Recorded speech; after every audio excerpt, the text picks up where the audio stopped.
ভাবিনি যে আসলে পরে কি হবে, জনপ্রিয়তা আসবে কিনা, বা এই যে এত এত মানুষের আমার উপর একটা চাওয়া পাওয়া বা আশা ভরসা সেগুলো থাকবে কিনা। তো আমি আসলে জানি না, যা হচ্ছে সেই ব্যাপারটাকে এনজয় করছি।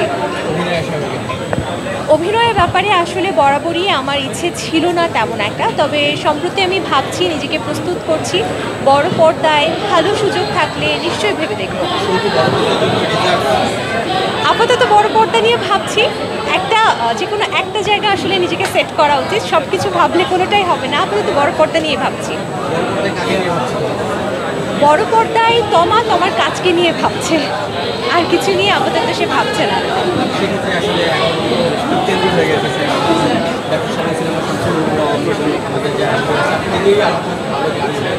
সবকিছু মিলিয়ে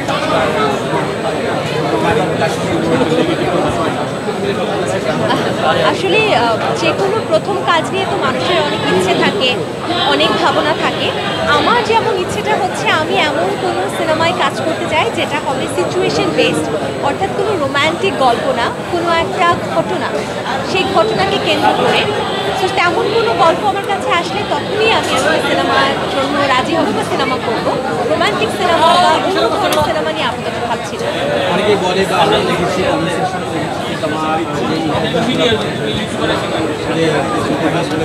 নম্বর কথা বলে অনেকে আইনগত ব্যবস্থা নেওয়ার কথা বলে, অনেকে এখানে সুশাসনের পরামর্শ দেয়, অনেকে তোমার আসলে এটা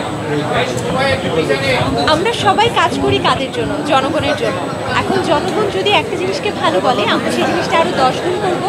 একটা জিনিসকে যদি খারাপ বলে, তাহলে সেটাকে বন্ধ করে দেবো। জনগণ যেটা বলবে সেটার উপরে আসলে ডিপেন্ড করে সব কিছু। এগুলো তো আমার হাতে থাকে না, থাকে সেই চ্যানেলের উপর, প্রডিউসারের উপর, আরও স্পন্সর্স, আনুষঙ্গিক অনেক কিছু আছে। সো তারা যেটা নির্ধারণ করে সেটার উপর ডিপেন্ড করছে যে আসলে তোমা কী করবে সামনে।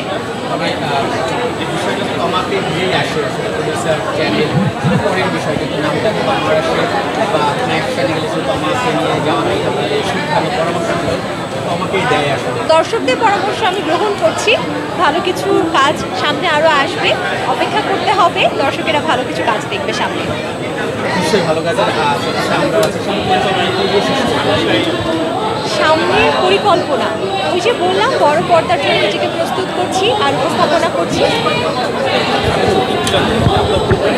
হতে পারে তার কাছে ইন্টারভিউ নেওয়া কিংবা ইন্টারভিউ দেওয়া, দুটোই সহজ আমার মনে হয়। আসলে তোমাকে যেভাবে মানুষ আদৌ চেয়েছিল,